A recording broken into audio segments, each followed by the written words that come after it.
What's going on, everybody? Welcome to this inaugural episode of World Class. I could not be more excited for the launch of the show on YouTube and over on Apple Podcasts, as well as all the other podcasting platforms. Thank you so much for tuning in to this initial episode, and I can't wait to bring on my guest today. Her name is Tomi Lahren. We actually flew all the way out to New York City, my producer Eric and I, and we went to Fox News headquarters, sat down in studio with Tomi, had an amazing conversation, and I can't wait for you guys to hear everything that we get into. Just a couple of the things that we talk about. We talk about how she landed such a coveted, public job at such a young age. She was 26. We started working for Fox. She's 27 now. We talk a little bit about that because we happen to be 20 days apart. Go figure in the year that we were born, which made me really, really feel behind on where I am in my life. But anyway, that's a conversation for a different time. We talk about being a polarizing figure in the world and how she deals with the negativity that's thrown at her, literally thrown at her sometimes, people throwing water at her and pouring beer down her back and different things like that, how she deals with those types of things. And of course, we talk about the dedication, the consistency that it takes to become world class. And look, guys, this is kind of a polarizing interview to start with just because it's with a political commentator. But wherever you land on the political spectrum, whatever side of the fence that you're on, you got to be able to respect somebody who has gone out and made something of themselves, especially from absolutely nothing, being raised where she was with the family that she had. She's done so much at such a young age, and I think that's something to respect. I don't even agree with a lot of her political views, but I can at least respect all the things that she's done, and I can learn from the amazing things that she has done at such a young age. So, guys, can't wait for you to get into this episode. So without further ado, here's Tomi Lahren.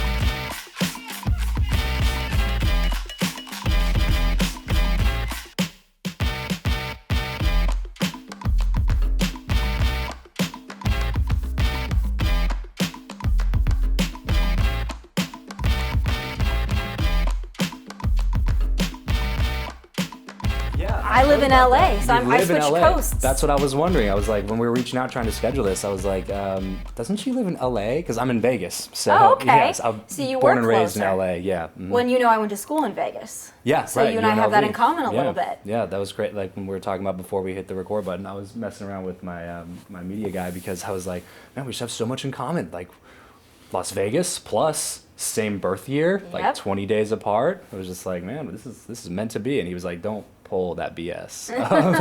like trying to find common ground initially. We can all find common ground. I think that's what's important about all these discussions. There's a lot of synergy between all of us, even if we don't necessarily know it offhand. Right. So, okay, bunch of stuff that I want to get into with you, but let's first of all go back and build a little bit of context for like the three people out there who may not know who you are. Let's go back to like early childhood Tommy's. I know in college you were already kind of heading toward this journalism path, which I think is really commendable to have that type of clarity at that age. So talk to me about like, 5th grade, 6th grade Tomi. What exactly were you doing at that point? Was any of this anything that you thought you'd be doing in the future, or were you just like, man, I got to go to school and get good grades and stuff like that? I was always very determined to anything I did do it well. So school was always very important to me. Leadership roles in school were always very important to me. Student council, just class president, things like that, the nerd. But I was always someone who liked to talk to people. So you typically have your more academic types that keep to themselves, but I've always been opinionated. I've always enjoyed conversation. I've always enjoyed getting into things that you're told to stay away from. So religion and politics is something that I've always liked to talk about, as well as just different personality traits that sometimes you don't get into with people. Has always been interesting to me. Human interaction has always been interesting to me. Observing the way people act in certain environments and the way they believe and their value set, that's always been interesting to me. But I was born and raised in Middle America in South Dakota. Booming town. Yeah, I mean, actually it is now. So all the Californians are fleeing to places like where I'm from because they're still sustainable. But I grew up in a very blue collar family. Both my parents worked my entire life. and I was an only child. I spent a lot of time talking to adults because I was an only child and I lived in the country. So that's kind of what, to me, formed my speaking style and my articulation, is because I spent a lot of time watching TV. I spent a lot of time watching news, and having discussions about news was something that was always important to me. I always had an opinion, and my parents always tried to cultivate an opinion that wasn't their own, but just having me watch things, observe things, and then talk about them was always just kind of a part of our household. Being an only child living out in the country, you spend a lot of time talking to your parents, and you spend a lot of time with outside, stimuli as far as learning about the rest of the country. Because when you're in Middle America, sometimes you feel like you're forgotten, and you look to the coasts for what's leading the charge, and I always did that. When you were in that type of a context growing up, how do you think that helped shape some of the views and opinions that you have now?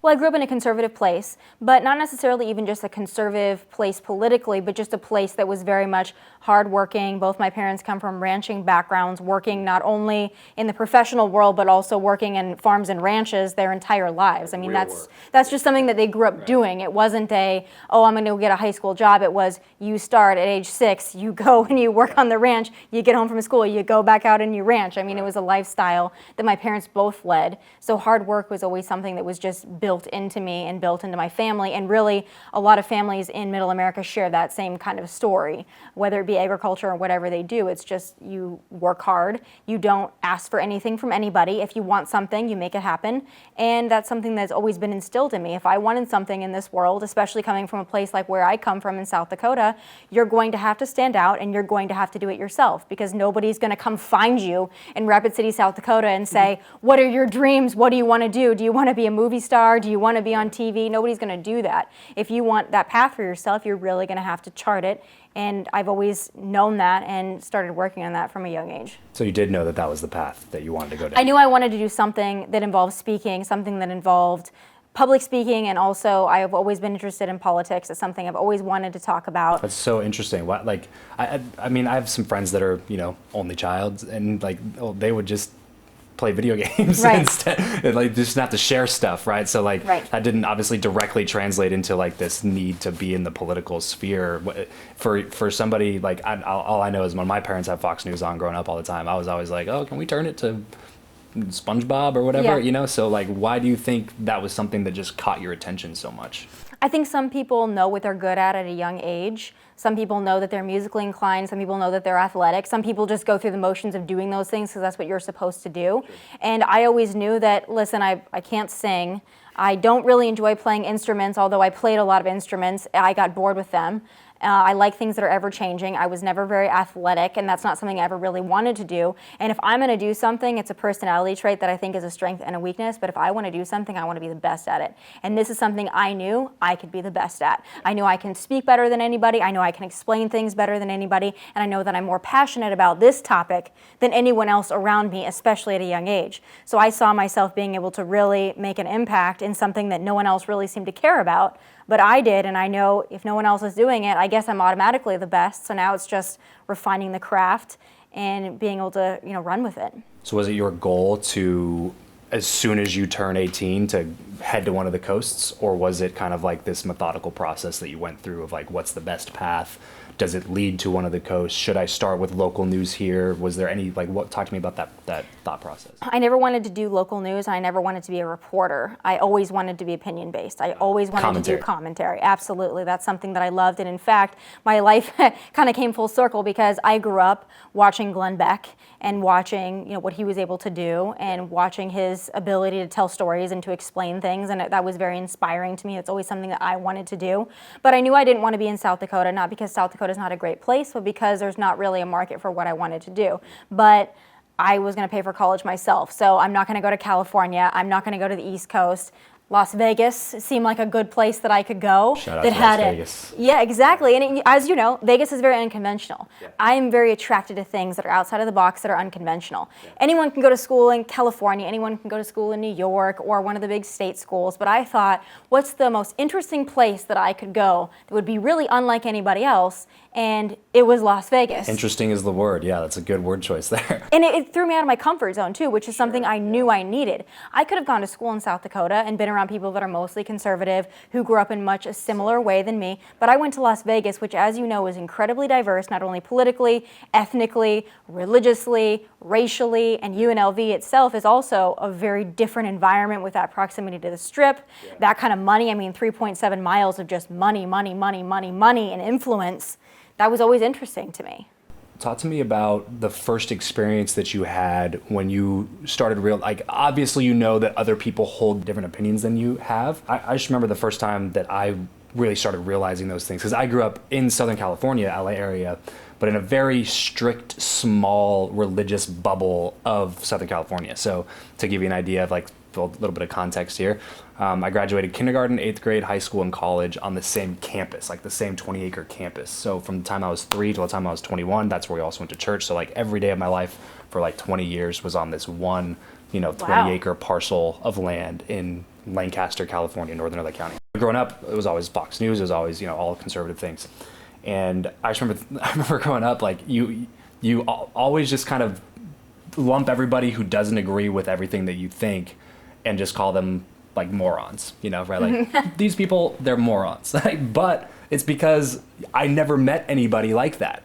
And when you get out into the real world and you start to communicate with people, you start really realizing they're like, oh, this person's not dumb. They just hold a different viewpoint, a different perspective than I have.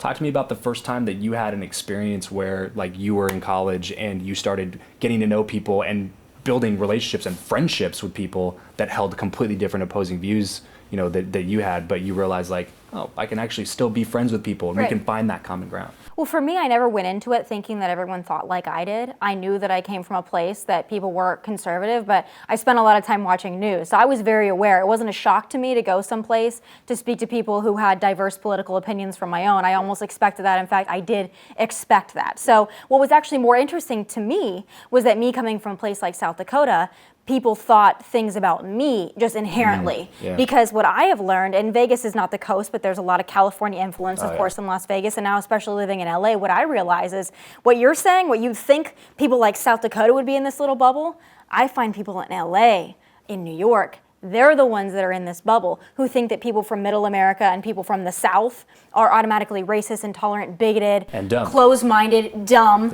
and it couldn't be further from the truth, because we actually are very aware that there's a big world outside of where we live. I was always aware of that. And so for me, it was about exploring that. But it was also about explaining to people that, yes, this is where I'm from. I'm proud of where I'm from.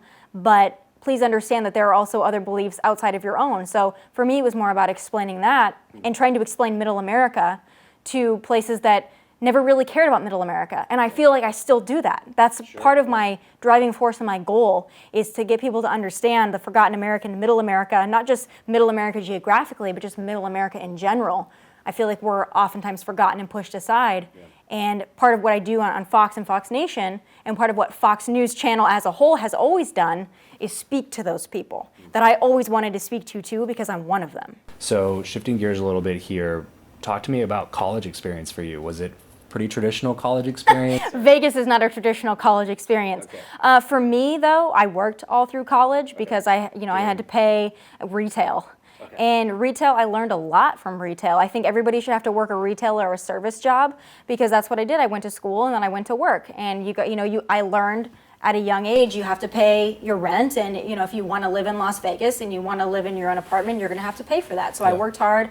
I worked in retail. So lived off campus at your own place. Yes, yeah, I did, because independence is always on my own. Independence was always very important to me, and I worked through college, and I always knew what I wanted to do after college. But for me, college was about, you got to get yourself through it and pay for it, and I've always been very crystal clear focus. There wasn't a lot of like, let's figure out who I am type stuff. I've always known kind of exactly who I am. And of course you change and you evolve, but I always knew what was important to me. And I didn't spend college like a lot of people spend college, partying and doing this and that. Not that there's anything wrong with it. That's a great time for some people. But for me, I always look beyond it. In high school, same thing. Never wanted to party, never wanted to really go out there and get in trouble. Didn't want to do that in college either, because I had a goal that I knew was beyond that. And I knew that I had to have a laser focus, which would give me an edge. A lot of times, if you choose not to do the fun things and you make those sacrifices, then you might not have as much fun when you're 19, 20, 21. But here I sit at 27, being able to do the things that I want to do, being able to live the lifestyle I want to live, and doing the job that I've always wanted to have because I sacrificed going to parties and having fun during those years. And it really doesn't matter what age you are, but sometimes the sacrifice is worth the payout. And if you have that focus and you see things a mile in front of you instead of right here, then that's going to be a payout for you no matter what you do. Yeah, I would say that most of the time the sacrifice is worth the payoff, depending on if the payoff matters to you or not. Because I think a lot of people get so caught up in the rat race of like achieving, they never actually sit down and get clarity around like, oh, I actually didn't want this at all. Right. You know, like you do all this work you make these sacrifices and you climb this mountain and you end up at the top of the mountain and then you like look over at the mountain next to you and you're like, actually, I kind of wanted to be on that mountain, right? Right. So how do you, as a young person, kind of dive into finding what is that path for me? Like how do I find out what I want and then go get it? For me, and what I tell a lot of young people who are unclear as to what they want to do, because not everyone is blessed with having that clarity, is find what you're passionate about and then find how to make money doing that. Yeah. And then be the best at it. Because everybody, you know, I talked to a lot of people that were in journalism as well, and you ask them what do they want to do, and they go, oh, I want to be a fashion reporter, I want to be a sports reporter, I want to be on E! News. Yeah, you and everybody else. Yeah, right. You and every other pretty girl out there wants to do that. What are you going to do to give yourself the edge? Because you're going to have to work harder. If you're in a field that everybody wants to be in, what are you going to do to separate yourself? For me, it was, I knew I wanted to do politics. I know not everybody wanted to do politics, not everyone was interested in politics, not everybody could talk about politics the way I could talk about politics. So this is what I've always wanted to do. But no matter what you're passionate about, I think that that's really the most gratifying thing in life, is being able to find a way to make a living doing something that you truly love. Yeah. Not everybody is blessed to have that, but for young people, I think they think that that's just going to come to them if they have a degree. Not so. You're going to have to work harder. Nobody's going to bang down your door to be giving you a job. Right. I don't care how smart you are. I don't care how pretty you are. I don't care how well connected you are. Life is not going to work for you if you don't work hard. End of story. It's funny, I was just having this conversation with a guy who's actually a producer in Hollywood, and we were talking a little bit about, you know, everything that happened with Kobe Bryant recently. And I'm a big Cowboys fan, and so Jason Witten is like my favorite Cowboy of all time. He's actually a friend of mine. I'm a Cowboys fan as well. Tony and I are actually friends as well. My Dallas days, yes, all coming full circle. We're gonna have to have conversations about that, yeah. So he's, you know, my all-time favorite Cowboy, and he posted something when Kobe passed, and what he was saying basically was that the one thing that they were able to agree on every time that they had conversations, and that they wanted to work on things together with this one thing, is Jason Witten, the way that he puts it, he says you can't cheat the muse. Like, it doesn't matter, like what you're saying, like you could be the most talented person, you could be the best looking, you could have the connections, you could be born into whatever it is, but like at the end of the day, if you want to be great, if you want to be the best, you cannot cheat the work. You have to put in the work. So that's definitely something that we can agree on there. And you have to be willing to put in that work. And I think for people out there that are listening that aren't sure about what that path is and are just like, man, well, what happens if I do all this work in this wrong direction? I think that's kind of part of the process, in my opinion. Is if you don't have clarity like you had, you know, you can just kind of got to start going and doing things. And doing stuff that you don't want to do is great. I interned for a congresswoman when I was in college, and I realized I don't want to be in politics. I want to talk about politics, but this side of it, I never want to do. Working in retail all through college, I obviously knew that retail wasn't what I wanted to do. I knew that that's what I needed to do, and I was going to be the best at it, by the way. I think a lot of young people, where they also fall short, is that if they're doing something that they don't necessarily love, they're doing something that maybe they have to do to get a paycheck or to pay the rent, that they're just going to half-ass it. Right. They're on their phones. I tell people, this might not be the job that you want, but I can tell you this, I learned more working in retail than a lot of the classes I took and paid for in college. Yeah. What I learned working in retail was that you work hard, you put a smile on your face, and you act like you want to be there even on days when you don't. Because I was going to do what I needed to do, I was going to provide the best customer service, and I was going to be that #1 employee. No matter if it was selling jeans or working at Fox News, I will be your #1 employee because I will put in the work, and that follows through. No, I did not want to work in retail. My dream job was not to be the manager of Express in Town Square, Las Vegas. But I'll tell you this, everybody that walked in, even if I was having a bad day, they would think that I loved my job, and that is the goal. You put in the maximum amount of effort into everything that you do, whether you enjoy it or not, and you'll see the payout. So young people, it's like, oh, well, I don't have this job, so I'm just gonna kind of not really work too hard. Well, what if one day the owner of that company walks in and you're slacking? Or what if you're working really hard, they might have taken notice of you and you might have been promoted, or they might have flagged you as someone that had potential. You just never know. So you better be putting in 100% even when you don't want to. Yeah, my first foray into having a career, so to speak, was in door-to-door sales. So it was very much the same thing, 100% commission, door-to-door sales. You can't just decide to show up one day and half-ass it, because if you half-ass it on the doors, you don't get a paycheck on Friday. Like you have to show up and you have to put in the work and you have to learn how to communicate with people, even when you're having a bad day, even when you just got a bad phone call. You just got to turn off the phone, change your mindset, get out and go knock on some doors.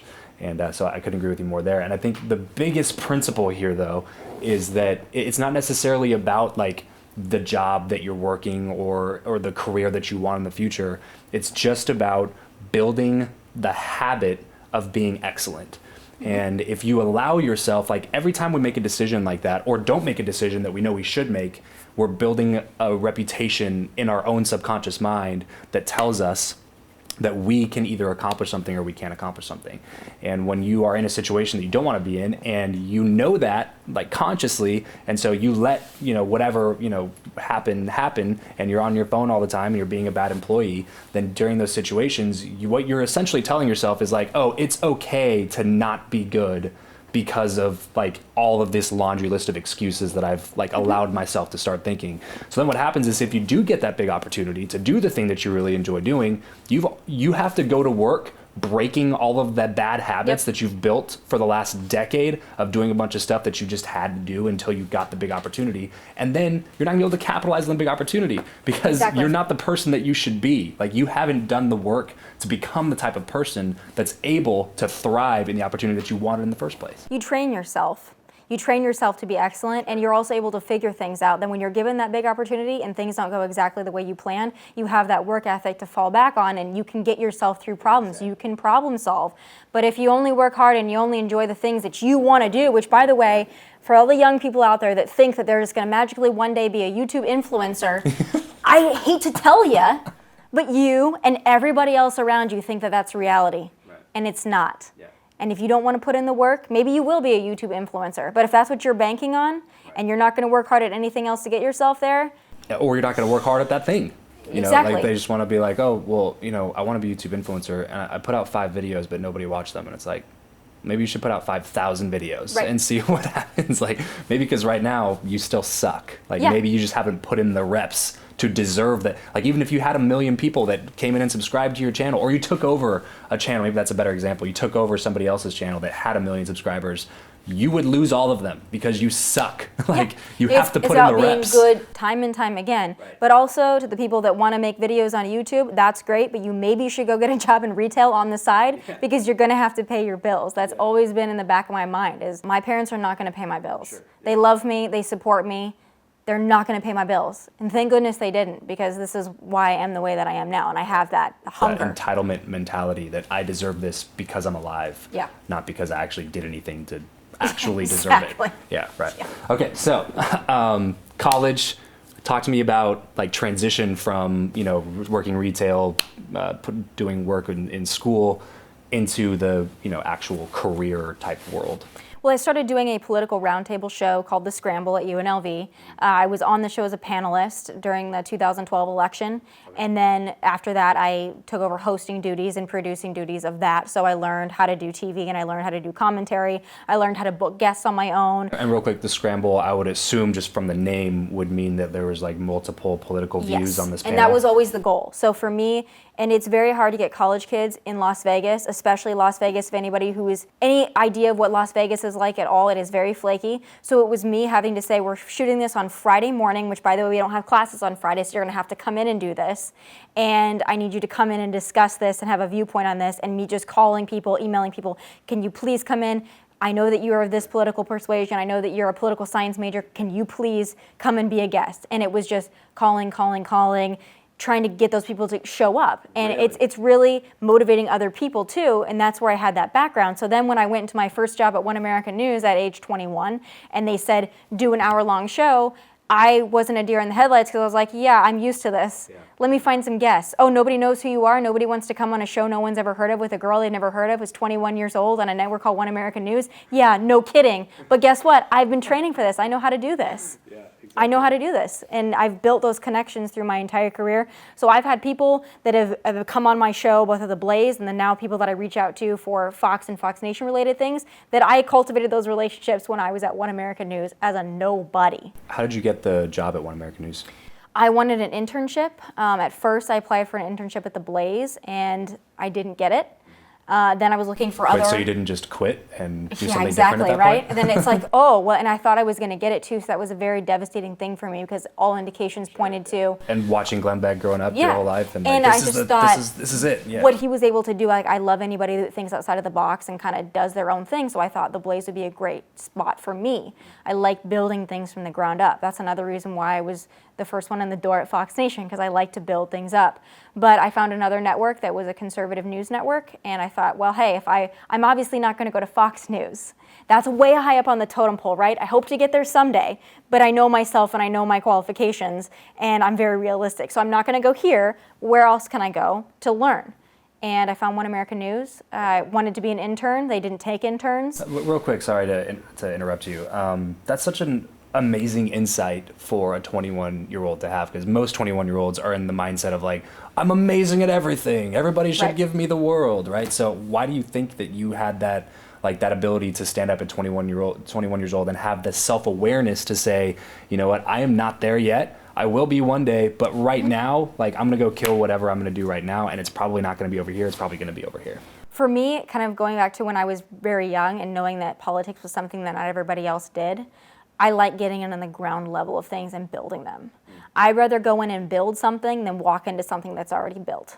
So for me, I'm gonna have the opportunity to stand out rather than being an intern at a huge network. I thought, I could probably more than that if I go to a place nobody's ever heard of, and I can maybe make a name for myself there. Maybe I can do it when there's not a lot of structure, there's not a lot of really things built already, but I can build them. And these were all just really theories that you had, right? Yeah, but I just kind of knew it. Like, I know I'm gonna make things work. That is one thing I know about myself no matter what, and I've been through a lot in my career. I am not that old, but I have been through the ringer. And I'm sure we'll talk about it, but I have been through the ringer in this career. But one thing I've always known is I will make it work. There is no, oh, well, maybe I won't. Oh, well, maybe I'll just kind of take a break. Maybe I'll just, hopefully something will work out. I know I will not fail because I will not stop. I will not stop.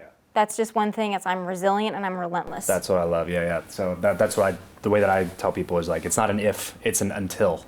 Like, it's until I see success in this thing. It's not an if I see success in this. And to your point about the YouTubing and podcasting stuff, like, that was how it was for me in this world. Was very much like, it's not an if, it's not like a one day, if I get a certain amount of listeners or downloads or whatever, then I'll keep going. It was like, I will keep going until I see the results that I want to see. It's non-negotiable. But there's true freedom in committing at that level, right? Because then there's no other options. You don't give yourself that escape route that says like, oh, well, you know, I didn't get that job at the Blaze, so back to retail it is. They offered me a management position when I was about to leave, so I may as well just go take them up on that, right? Like, you are committed and have that laser focus that takes you into the next part of your career until you make it happen. Not we'll see, maybe. And for me, I always knew what my skill set was. So in this industry, in the industry that you're also in, people can take a lot of things from you, but they cannot take your work ethic and they cannot take my skill set away. I will always have that. I will always retain that because nobody built it for me. Nobody handed it to me. I built this on my own. I built the following on my own. I built the commentary on my own. I built the personality that I've been able to really foster and create and expand upon on my own. You can take a lot of things from me. You can take my job from me. You can take my network from me. But you're not going to take away the essence of who I am because I built to get there. So it's not like a pull the rug out from underneath of you, but I'm still standing because I still built those things. And I hope that people understand that too. You can get your big break and that's great, but what happens when everything is taken from you? Then what are you left with? So make sure you build the foundation pretty strong. The belief that everything's going to work out okay in the end is where I think a lot of confidence comes from, and you obviously portray that. But it's not just like a good thing to portray that so that people have that energy from you. It's literally the thing that allows you to make the decisions that are necessary for you to be able to continue doing what you do, right? Which we'll get into a little bit more of, like the career switches that happen through different commentaries that you put out there into the world that obviously weren't popular with the people that were, giving you the platform that you had, but you were just like, this is how I feel about it. You portray that confidence, and at the end of the day, seem to work out okay, right? Yes. So It's working, yeah. So One American News, you start working there. As you said, you wanted just an internship, so obviously it turned into more than that. What happened? It did. I did a screen test, but I also had the opportunity to speak to the owner and talk about politics and everything that I had done up to that point. And I'm pretty good in conversation, I feel like. I portray a confidence that was well beyond my 21 years of life. But he offered me the opportunity to host my own show, and I jumped at it. This was 2 months before I graduated UNLV. So I went back to Vegas. I finished up the last couple of months, and then I packed up and moved to San Diego. And by the way, I'd never been to California prior to that interview. Really? I'd never been to California. 4 years at UNLV, Yep. and you never crossed the border into California. Wow. No, I never had a desire to. Yeah. But I moved, and it was just make it happen, make the show work. And it was a lot of hard work, and I always wrote everything myself. I never had anybody help me with that, and to this day, that's exactly how I am. I write everything for myself. What's that like? Yeah, it's free. It's freedom. It's putting in the work, but it's true freedom when you really cultivate your own voice. Yeah. Off topic here. How was San Diego? Oh, I loved San Diego. I learned a lot in San Diego. It was a great place to be. I was there for a little over a year, and then I kind of just topped out at where I was. That's a scary place to be, huh? Like 23. That's the scariest place when you kind of feel like when you don't know what you want to do next. To me, that's always where I am most apprehensive, is when I don't know the next mountain I want to climb. Yeah. But I knew that I had kind of outgrown my surroundings there. I knew that I could keep doing what I was doing and make a good paycheck for my age and stay where I was. But it was too comfortable, and I wasn't growing.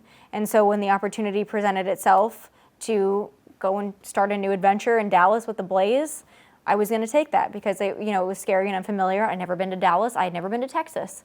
But it was a new opportunity to grow, and I think you just always have to take those. Yeah, so how did that opportunity come about? I had a few viral moments, a few final thoughts, which I still carry. That's what my show was on Fox Nation, is Final Thoughts. But Final Thoughts were always the last segment of my hour-long show. Was that something that you came up with? Yeah. So that was just my final thoughts. A lot of people do a monologue at the top. I always did mine at the end. They were my final thoughts. The reason I did that was very strategic, because the way the ratings worked, especially with the way my boss looked at them at One America, was how many people are watching through the program. So if you do a monologue at the top and that's what you're known for, people might tune out after that. I did mine at the end, so people would watch to the end to see my final thoughts, because I knew they were my most popular segment. I knew my commentary was the most popular thing. And so I had a couple viral moments with that and started getting some name recognition. Things started to kind of build up for me. So that's where the first viral video you ever had was when you were at One America? Yes. Okay. Yes, after the Chattanooga terrorist attacks. I kind of went after President Obama at the time. So how was that? Because that was crazy to me. Yeah. So most people, when a video goes viral, it's very much it's a positive thing for everybody. Like, everybody's happy about it. Like, a few friends of mine have put out viral stuff, right? And it's like, oh yeah, like, high five, you put out something viral, cool. And when you put out something viral, it comes with a package of a big bottle of hate, right? So talk to me about the first time where you started reading through some stuff and you're like, oh my goodness, these people are actually hating me. How did that whole situation unfold? I think I had a little bit of a dose of it just all the way through, just being a conservative. I think that was the time, and when those came out, that was leading up to the 2016 election. This was 2015, so things were heating up, things were intense. I was used to that environment. So, and those, when I went after Obama, I actually had a lot of support for that. It was very military focused, and so there wasn't as much hate in that commentary as, of course, now I get when I talk about other things. But going viral is something I never planned to do it. I didn't put it out there. Someone else took a segment of my show that I did every single night, 5 days a week, and they recorded it and put it out there. So I was stunned when it went viral, because that wasn't something I was trying to do. But I knew when I did it that it was powerful. And I knew that it would get a reaction. I just didn't think it was going to be a viral reaction. Yeah. But then after that, it was some people then, when they get the viral bug, then everything, they want to go viral in everything that they do. Yeah. So I get that a lot from people. They say, oh, are you saying these things to purposely be controversial and polarizing and make people mad so you can get attention and go viral? The answer is no. If I were to be someone like that and I were to do that for the purpose of going viral, I would have had 15 minutes of fame and then I would have been done. Because when you start taking the passion out of it, you start taking the work out of it, and you start taking the authenticity out of it, that's when you're going to fail every single time.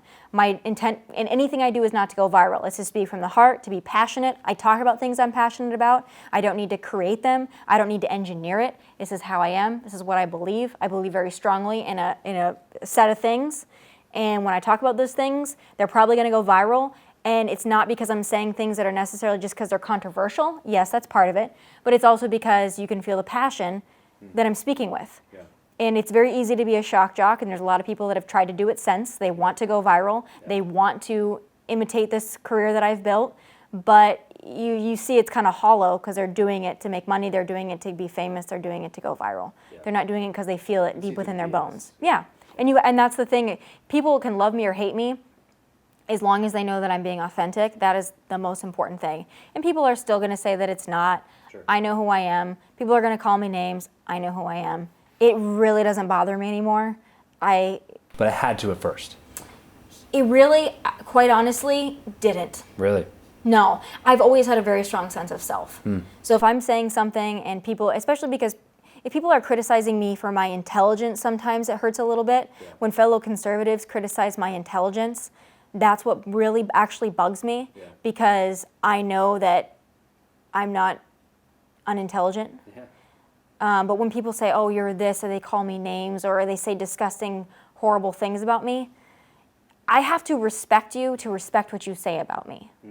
If you're calling me a nasty name, if you're calling me outside of my name, if you're labeling me something that I'm not, it doesn't affect me because I know who I am. Yeah. And I think if more people had that confidence in themselves, then they wouldn't worry about validation from everybody else all the time. Young people now, especially with social media, they are so worried about their likes, their comments, their retweets, their views. That is where they get the validation. Yeah. And if someone says that just one thing mean about them, they could say 100 nice things, but that one person that says that one mean thing can just completely devastate them. Yeah.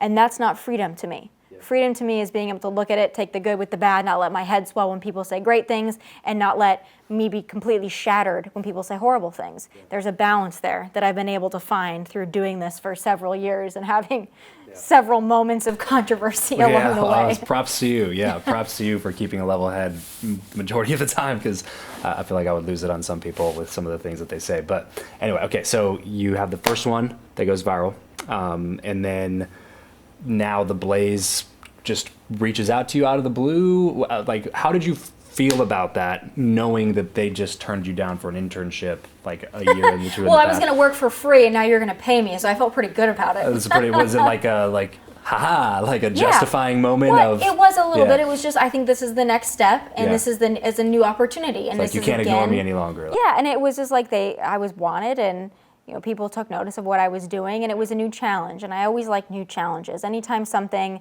I would rather go in and build something, like I've said, from the ground up than to walk into something that's already built. I think that there's something exciting about that.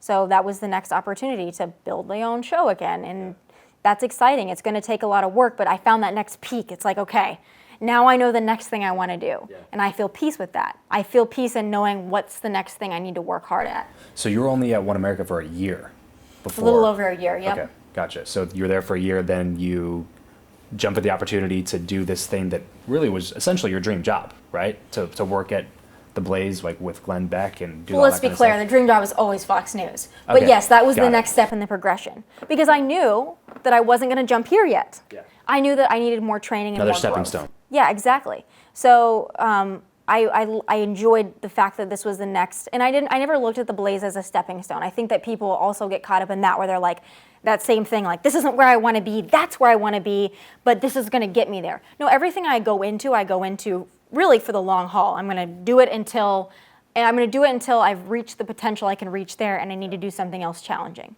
I never look at something as just like, oh, well, this is just going to get me to this place. It's no, this is where I'm going to be until I hit the ceiling, and then where's the next ceiling?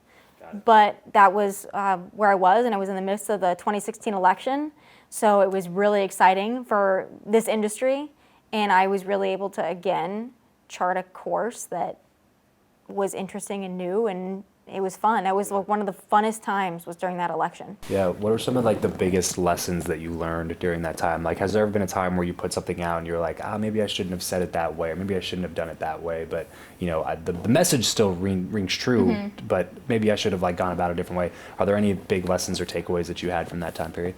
I think we always have to learn, and there are times now even where there's something that I want to say or I want to tweet, and I have to kind of hold myself back a little bit and think, is this worth the backlash it's going to get? Not that I don't mean it, but is it worth the backlash? Is it worth disrupting my peace right now to say it? And if it's not, I don't say it. You almost put it through like a filter, like a quick I filter a little bit. It's just like I always just weigh the benefit and the consequence to the things that I say, and sometimes I don't. And I've been guilty of that before, where I've said, I mean, there's to me really only 2 times in my career. Other people would probably say, what about this, what about this, what about this? I don't apologize for this, this, or this. But there's a couple of things that I have said where I was like, hey, that needed more clarification, it didn't come out right, that tweet was not worded the way I should have worded it. There's been instances like that, and you have to learn and grow from them, and you have to learn to apologize when you do say things that go out of bounds, or that the intention doesn't match the result. So, and I apologize for those, and I have no problem doing so. But you just learn from them, and you learn, what's worth disturbing the peace and what's not. But there were, a couple of times at the Blaze that happened. People know I'm very passionate about law enforcement. I was in Dallas, Texas when we had the massacre of our officers. That hit me very, very hard. That was a real turning point in my career. I've always been for military and law enforcement, but when I felt that in that city, that hit me a different way. So now I do even more with law enforcement. It kind of just cultivated something in me. And then that, coupled with the 2016 election, obviously my final thoughts on Colin Kaepernick when I was at the Blaze. Those rang in on my personal Facebook page at around 75 million views before I was forced to delete them. Obviously, this is the time where you're getting a lot of notoriety. Things that are opportunities, I'm sure, start presenting themselves like mad when you start seeing that type of distribution, viewership in that short of period of time. Can you talk to me about like what that did for like your personal life, your personal relationships, or like were people at that point trying to jump in and like exploit, or like jump in and ride your coattails up, or? Yeah, people are always going to try to do that. For me, I just kind of realized the impact of my life changing to where I've never thought of myself as a celebrity. I've never thought of myself as anything like that. But that's when it really started changing in the 2016 election, where I was getting a lot of, and it wasn't just the election, it was the Kaepernick video. Year prior to that, I had the Beyonce Super Bowl final thoughts that, my voice was sampled in a Jay-Z song. So there were moments where things... That's how you made it right there. Yeah. And, it wasn't in a good way, but that's when, they started coming after me really hard, and life started to change a little bit. They started to go after my family. They started leaking personal information, addresses, stuff like that out. And that's when I also started realizing that it was going to impact the people around me, and the way people treat me is going to change, and it did. It did, because now I always have to be cautious and careful if I post a picture with somebody, sometimes they want me to tag them, and then I tag them, and they're like, people are hating on me, they're calling me names, can you please take that down? It starts to change. Or when I was in Dallas, which is still kind of a sheltered environment compared to where I live now, just being in Dallas and being with my friends, and either people would come up to want to take pictures, or people would want to come up to say really horrible, awful things. But when you're with a group of friends who don't do what you do, it started to hit me a little different, because I was like, kind of almost like, I feel different now. I feel like I'm different. I don't feel different because I don't feel like I'm any better or any worse or any different than anybody else, but the way I'm treated is different, and it impacts people around me differently. So people actually came up to you in public and would like do just a bunch of mean stuff? All the time. And or sometimes it'd just be people that are very nice. I was in Dallas, so a lot of conservatives come up, hey, can I take a picture with you? And they'd want to talk, and I started realizing that it impacted my friends. And I would actually just kind of excuse myself because I didn't want to ruin anybody else's time. I didn't want to take anybody else's attention. I didn't want people to look at them or them feel uncomfortable because people were looking at them or looking at me. So I kind of just dismissed myself. And that's when I started realizing things were changing a little bit. After going to the inauguration in DC, which you think would have been a really wonderful event. This is a president that I feel like my videos really did help to elect. And it should have been a really great time, but it was also a very violent time in our country. I experienced kind of violence firsthand when I was in DC for that. I would travel all around the country doing speeches, doing other events. It wasn't until then, and walking around DC, that was after the inauguration, which was violent, and the Women's March, which was violent, when I started realizing, like, I can't walk out in crowds alone anymore. Wow. I can't, if I'm gonna go into a city, what I used to love to do was just walk around and explore. When I used to come to New York, it'd be like, let me walk the whole thing. Like I wanna walk from way down to Central Park all the way to Times Square. That was exciting to me, learn new places. And that's when it really hit me after that election was like, I can't do this anymore because it's actually dangerous now. So now that's my new normal. I just know, like, you just can't do those things anymore. Yeah. And that changes you a little bit. Yeah, I was going to say, how was that type? Well, it just changes when you're from, because I still think of myself as I'm just a girl from South Dakota. I'm very average. I do things that are not average, but I still feel very much like, hey, I'm just a girl from South Dakota, you know?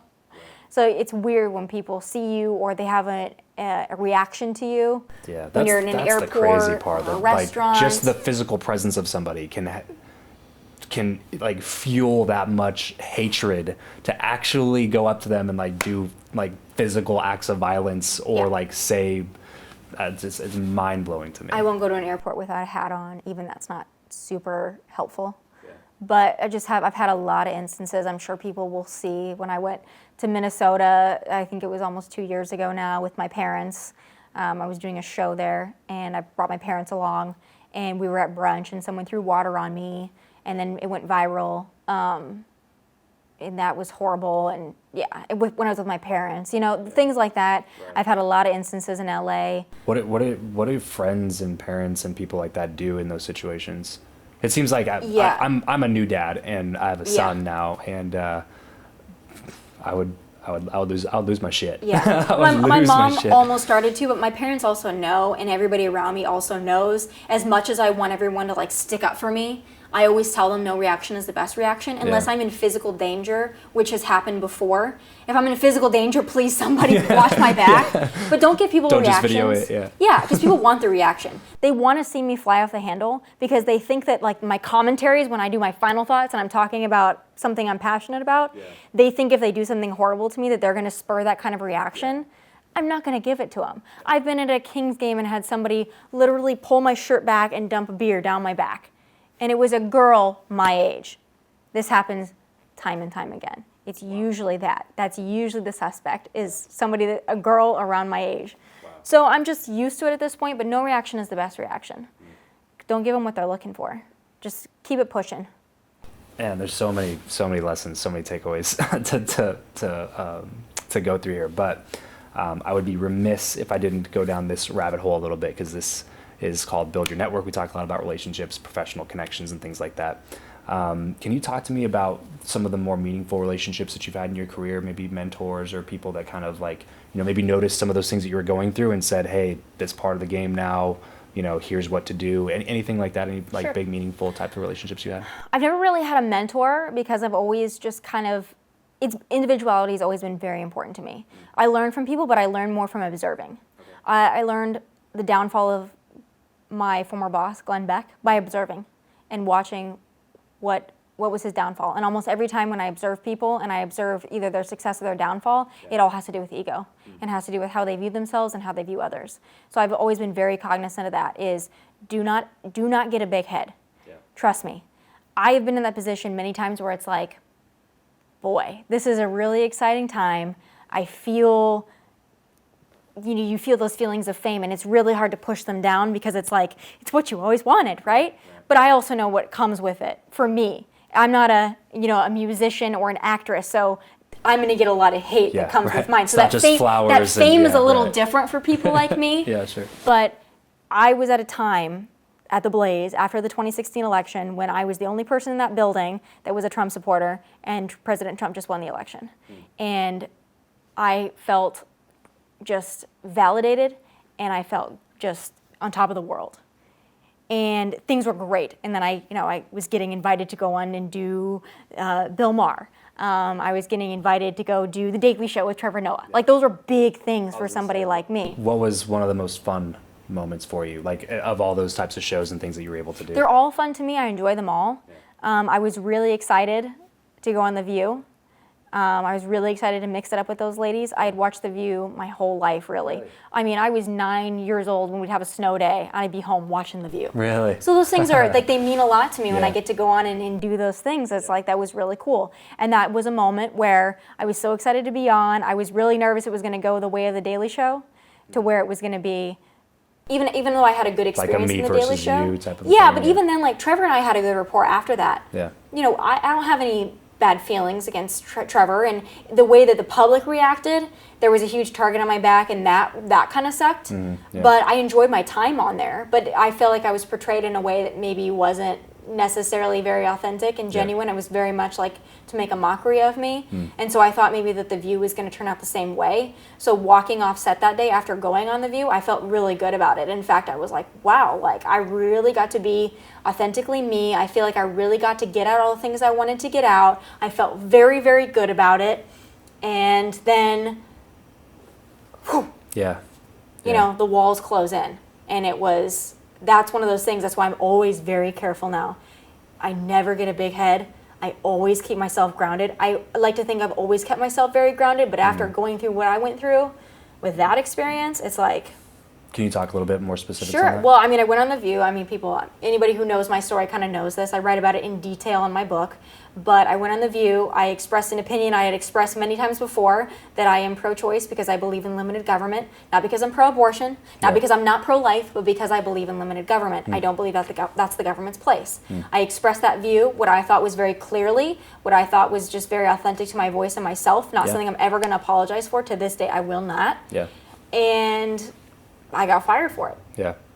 And then I was faced with a big decision. Was it more like a backlash type of a fire? Like, I got to do something here. I can't just do it. Or it was like I very much disagree with that. You're gone. It was, I very much disagree with it, but it was, I write about it in detail in my book.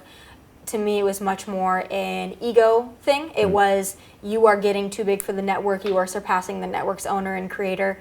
And what are we going to do to knock you down a peg? Oh, we know. We'll turn conservatives against you. Because it's not working for the world to be against you. But if we can turn the conservative community against you, you have no place to go. Then yes. So that's what I very much think motivated the firing. But I had a choice. And I write about it in detail in my book, because a lot of... And real quick, too, what's the name of the book?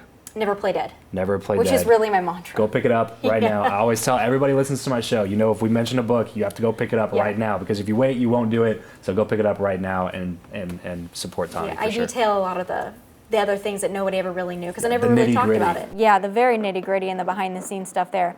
But what happened with that was, a lot of women face this, and I'm not a feminist by any stretch of the imagination. Am I a feminist? But I will say a lot of women professionally, they might not get fired for going on The View and saying they're pro-choice, but you might be in a professional place where you have a choice whether you're going to fight something or whether you're going to shut up.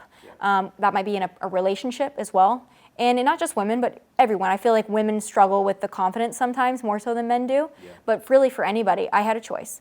I can either accept that I'm going to get paid and have to shut up for 6 months and just go into a dark hole, or I can say, something's wrong here.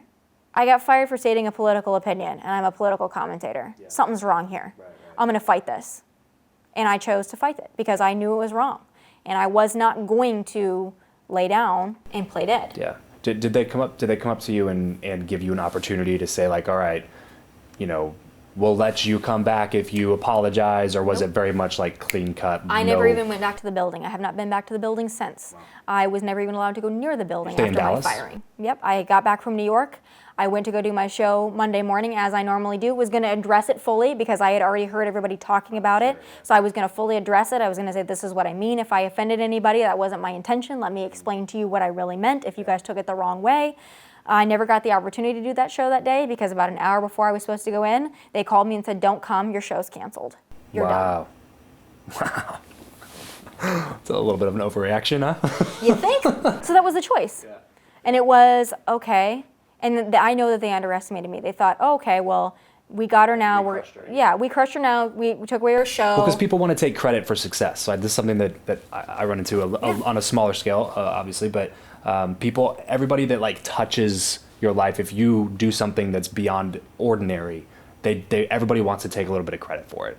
And somebody like that, I would assume, would be like, would especially what you were saying about an inflated ego, get an inflated ego and be like, we made you. It's not even like, it wasn't even like a question of like, this is you. It's like, no, we are the people that like made you the person that you are. So therefore we will now make you somebody else or whatever. Yeah, it was very much I just never conformed. I never kissed the ring. And that was probably the biggest thing because I have never been that type of person. I've always been polite, courteous, kind to everyone that I work with, but I was always going to be my own person. I was always going to do my own thing. I was always going to let my work speak for itself, not my butt kissing. I've always just been that way. I've just never been that type of a person. I'm going to work hard. I'm going to be true to myself, and I'm going to get in there and work, and I'll make you proud, and I'll do great things for your network and your business and whatever, but I'm going to be me. Yeah. But after that point, it was just, I could have collected my paycheck and just gone away for 6 months and just kind of just let it ride. Yeah. But I was not about to do that because I had to set the precedent. I had to set the precedent that you just don't do this to people. Right. You just don't. Especially in that world. Like right. That's the world where it should not be. It should be encouraged. Right. Like you are literally, like what you said, you were literally a political commentator, right. and you got fired for commenting on politics. Right. Like it's insane. It blows my mind. And that's why I had to fight it. And they did everything that they could to bankrupt me, everything that they could to just run my legal fees through the roof, and they did. They did. That's great. There was a really difficult time in my life because it's like the lawyer fees are building and building, and I am stuck now. And nobody wanted to touch me at that point either because it's like, hey, you're in the middle of a lawsuit. Well, and he also holds a lot of power, right? Yeah, I mean, I think he overestimates his power. But, I couldn't get another job. Yeah. That was the biggest thing. It was I didn't want money from anybody. I just wanted to be released so I could go do something else. Like, if you guys don't want me, all right. Yeah. If I offended you and you don't like my political opinion on this subject, okay, great. I'll leave. We'll just call it even and I'll just go somewhere else. But that's not what they wanted. What did they wanted to destroy me. They wanted to delete the Facebook page that had 5 million followers and just delete it for no other purpose besides just to destroy me. Yeah. Just to destroy my career. That was your personal, final thoughts or Tomi Lahren? Yeah. And I knew I had to delete their content. Yeah, sure. Contractually. But they wanted to just delete the whole thing. Right. That I had amassed and built on my own. Right. So that's what it's like. You have to choose if you're going to fight. And it was sometimes... I was always going to fight, but it was always like, ugh. Like sometimes I'd be like, why is this happening? Right. And they would say horrible things about me, and I kept my mouth shut. I didn't say anything. Yeah. Not a word. Major props to you for that. Because I knew they'd use it against me. You got to be smart. Yeah. They wanted me to react. So they'd say horrible things about me. They would say that I did this, that, and the other. I knew they were untrue. They would say that I was mean to the crew and knew it was untrue. They would say that I was a diva, knew it was untrue. And they wanted me to lash out and say something because then they could use it against me. I was like, I am not stupid. Yeah. I am not going to do that. Yeah. I'll have my time. Yeah. I'll speak my piece. Yeah. I'll write a book. But right now, I'm going to shut up. Yeah. And because I know other people were watching too, who wants to hire the girl that goes off the handle and starts just going nuts? Right. Nobody. So I was just going to keep my mouth shut, just do what I knew it was right. It was really hard because they would say really horrible things about my character that I knew were untrue, that people believed and still believe to this day. But you just have to get over it because I just knew it's not worth it. Don't lash out. Handle it the way it needs to, and it will work out because you are right. You are in the right. You did not do anything wrong. Right. I knew I didn't do anything wrong. So I knew it was hard because I'm at that point 24 years old, running up legal bills in the hundreds of thousands of dollars at 24. Right. Going up against somebody who has a lot more money than you do. A lot more money that never thought I would fight back, by the way. Right. It was always like, well, duh, she's 24 years old. Right. She doesn't have money. She's not what is she going to do? Well, then they learned. You teach people how to treat you. Right. So that was my lesson. Oh man, that's so funny. So what's funny to me too is they obviously knew that the power came from the followers, right? Well, that's why they're trying to shut down your entire personal brand, right? Because that's essentially what it is. It's a personal brand that network was leveraging to bring in like viewership and revenue into their business, right? So you had built up this like celebrity style personal brand through your, really good work on these various networks and things that you had. But that's ultimately what every single network wants is viewers and followers, and you have unless all your of that. ego is bigger than your business sense, which is another thing because we are talking about building your network. Always remember, do not let your ego overtake your sensibilities. Do what's right for you, do what's right for your business, for your brand, for your network, for your family, for your friends, whatever, but don't do anything because of your fragile ego, because it will ruin you. I've watched it ruin somebody. Right. I learned from that because I learned a lot from that experience, and I learned a lot to like what fame and money can do to a person and what ego can do to a person, and I just never wanted to be in that Saw it firsthand. position. Yeah, oh yeah. I watch it just destroy somebody alive. Like it could have, the opportunity that could have been done there if ego hadn't gotten in the way could have been something really spectacular, but ego got in the way, and so that's what happened. After that, obviously, fairly dark time comparatively to what you were just coming off of, right? You're coming off of a very, very high time, like, a mountaintop, and then just get crushed down into the next valley, right? So what happens after that? What happens after that, the lawsuit is finally over, we settle. I mean, this is after. Were you allowed to like put out content in the meantime, like Not, personally? Not till the very end, Okay. not till the very end. And then the Facebook page wasn't handed back to me until months after the settlement was even signed. That was another thing. course. Almost had to go back to court again Yeah. because it wasn't handed over. But I was able to put out content after that. But in that, there's like 2 months of time where I wasn't able to do anything, nothing at all, Wow. no content. So that was a rough time. Yeah. But after that, I started doing, when I finally got my page back, I started doing videos on my cell phone from my car. Yeah. Right. Because it's 2018 or whatever Yep. it was at the time. Yeah, Right? because I started doing, it was Yeah. 2017 at the time. But yeah, I started doing videos from my car. I did one, I mean, they were all averaging at least 2 million views from my car Yeah. or from my bedroom.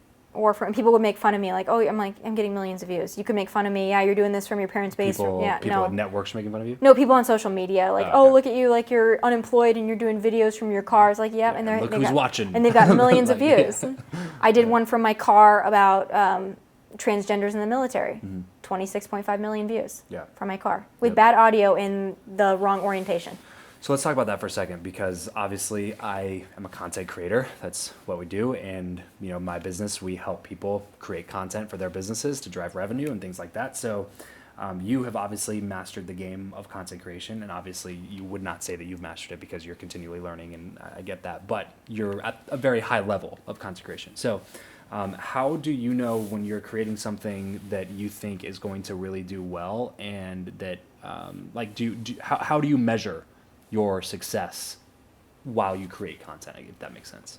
Views to me are my biggest thing. That's my bread and butter is views. Facebook being the big one, but also Instagram. I've had a lot of success on Instagram too, just from posts, and then of course Twitter is a vile place, but still, I know when I put something out that it's gonna. Whereas I do daily final thoughts on Fox Nation, which is our streaming platform. So those are daily there. And then every once in a while, I'll post them on my Facebook, or Fox Nation will post them, and then they get out to a wider audience, or they'll go on foxnews.com, and those things.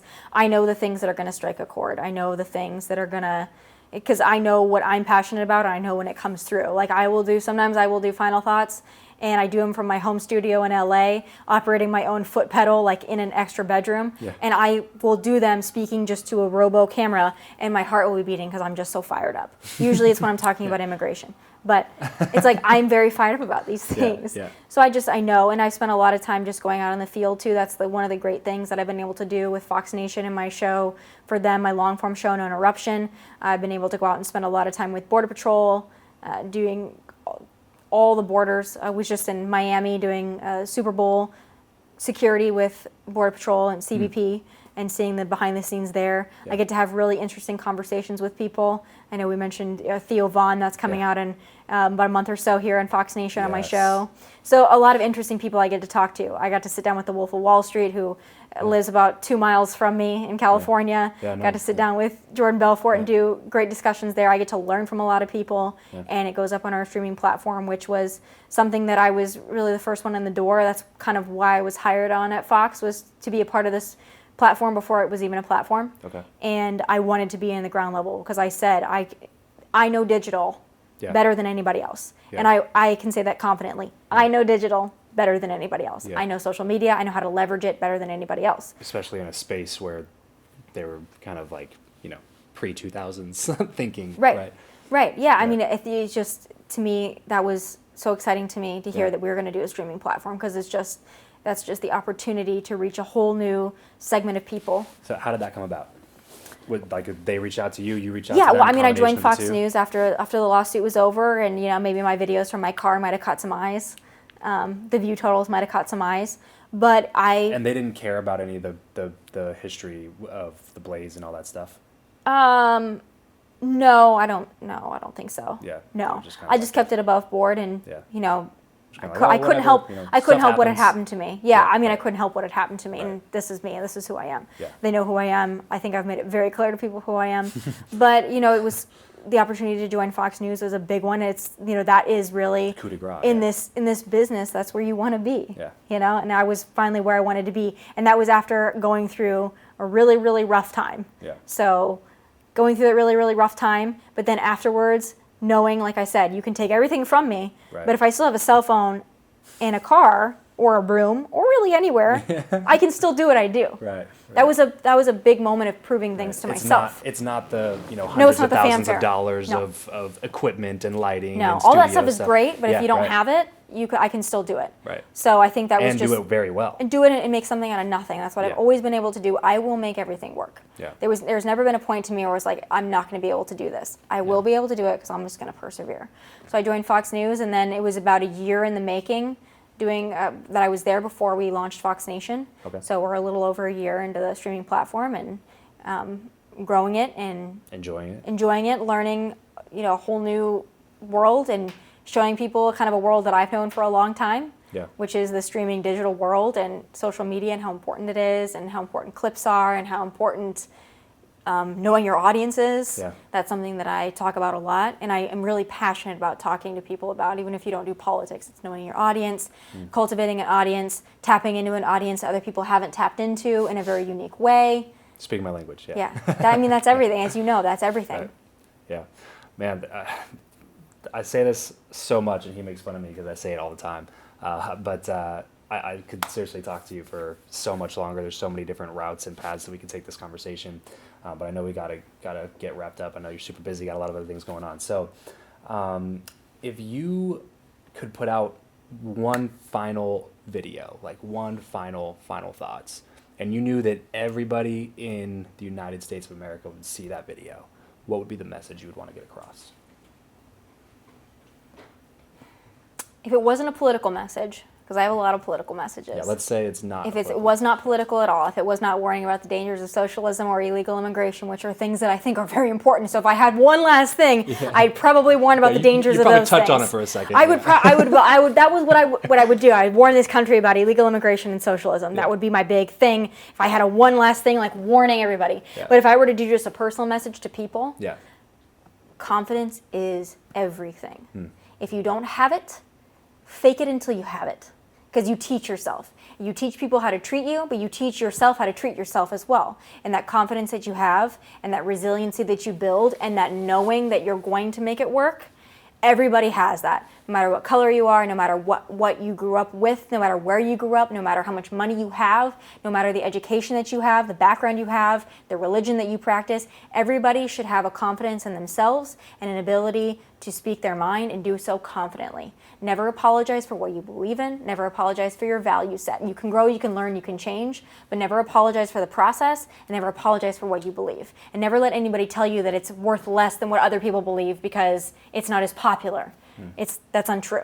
So stand your ground, and it's the title of my book, but never play dead. just never do it. If you know you're in the right, you know you have good intentions, then fight like hell, because it's worth it. It will always be worth it.